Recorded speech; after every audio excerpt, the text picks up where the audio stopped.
그러니까 뉴스 큐레이션, 그러니까 뉴스를 선별하는 거는 이미 상당수의 언론들이 오래전부터 해왔어요.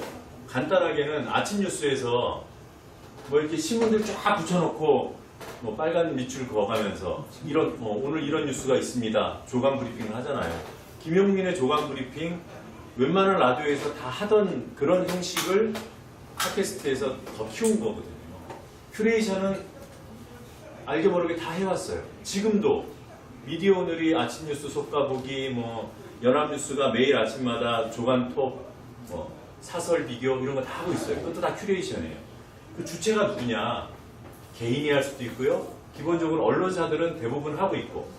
그런데 비교적 최근에 등장한 것이 포털이 커지면서 알고리즘이라는 또 어려운 용어가 등장해요. 그냥 프로그램이에요. 기계가 알아서 선별해주는 거. 우리가 네이버에 들어가서 회원이 되면 네이버가 우리를 추적해서 제가 무슨 기사를 좋아하는지 이미 다 알고 있어요. 연예 뉴스를 좋아하는지, 스포츠 뉴스를 좋아하는지, 과학을 좋아하는지 나한테 맞춤형으로 뉴스를 제공하는 단계까지 와 있어요. 근데 저는 그거는 기술은 진보했지만 언론 운동의 관점에서 보면 독이라고 생각해요. 내가 좋아하는 거 당연히 선정성이 강한 걸 수밖에 없어요. 그걸 더 강화시켜주는 것이 저는 알고리즘의 폐해라고 생각합니다. 단순한 알고리즘은 많이 본 뉴스, 댓글 많이 달린 뉴스, 연령대별 지지받는 뉴스 이런 것들을 이미 각 네이버가 다 서비스하고 있어요. 근데 그런 것들은 지네가 노출시켜놓고 사람들이 많이 봤다고 또 재홍보를 해요.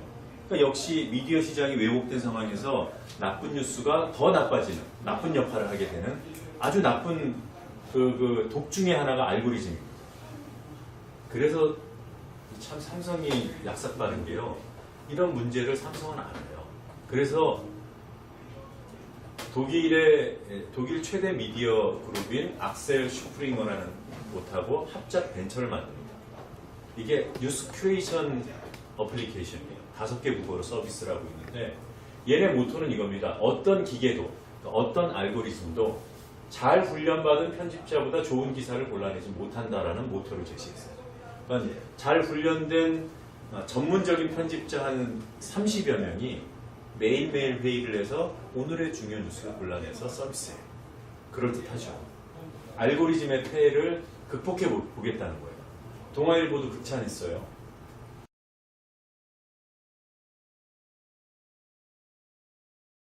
일파만파는 새로운 계정을 제시를 하는 겁니다. 자, 기계가 하는 건 아닌데 기계의 도움을 얻어야 돼요. 왜? 많은 사람들이 한꺼번에 편집에 참여하게 하고 싶으니까. 그걸 저는 집단 편집이라고 명명했습니다. 집단 편집은요, 말 그대로 집단이 편집을 같이 하는 거예요. 이렇게 모여서 하는 것도 집단 편집이 하는 양태인데 100명이 모일 수 있겠어요? 1000명이 모일 수 있겠어요? 매일매일 수시로 편집회의를 해야 되는데 못 모여요. 언론사도 하루에 2~3차례밖에 그걸 편집회의를 못합니다. 모여야 되니까. 그런데 우리에게는 SNS가 있어요. 그 SNS 망으로 이미 다 연결되어 있습니다. 이 망을 하나의 망으로 가둔다는 표현이 그렇습니다만 모이게 해놓고 이 사람들이 어떤 생각을 하고 있는지 기계가 확인하게 만드는 거예요. 그럼 기계가 우리에게 도움을 주는 거는 우리는 각각의 SNS 활동을 하는데 이 기계가 우리 활동에 교집합을 찾아내는 거예요. 아, 오늘 유도조아님이 한겨레 A 기사를 올렸네. 근데 노정면이도 올렸네. 이 두 개를 모아내는 거예요. 우리 서만복 선생님도 똑같은 기사를 우연히 올린 거예요. 또는 제 걸 또 공유하셨을 수도 있어요. 그런데 돌고 있는 기사는 하나죠. 그럼 그 하나를 중심으로 누구누구가 공유했는지, 몇 사람이 공유했는지, 각 공유할 때마다, 올릴 때마다 좋아요가 몇 개가 붙었는지, 댓글은 몇 개인지 이걸 다 모아줄 수만 있다면 우리 3명의 교집합은 한겨레 A라는 기사가 되는 거예요. 그걸 확장시키면 수백 명이든 수천 명이든 다 집단 편집으로 만들어낼 수 있는 겁니다. 그걸 구현한 것이 일파만파예요. 일파만파의 모토는 어떤 편집자도 아무리 잘 훈련된 편집자도 그 규모가 제한적일 수밖에 없기 때문에 지성화된 집단보다는 좋은 기사를 골라낼 수 없어요. 이게 굉장히 중요한 겁니다. 제가 여기 계신 몇 분하고 이렇게 뉴스 경쟁을 하면 제가 이길 수 있어요. 저는 25년 동안 언론에 몸담은 사람입니다. 그런데 여러분들이 한 100명, 200명 이렇게 집단이 되잖아요. 제가 이길 수가 없어요. 왜냐하면 제가 볼 수 있는 시간, 공간이 제약되어 있기 때문에. 기사 하나를 보고 이 기사가 좋은 기사냐 아니냐 서로 다 판단이 다르죠. 평균적으로 제 평가가 제 판단이 조금 더 맞을 수 있어요. 감정을 잘 볼 수 있을 겁니다.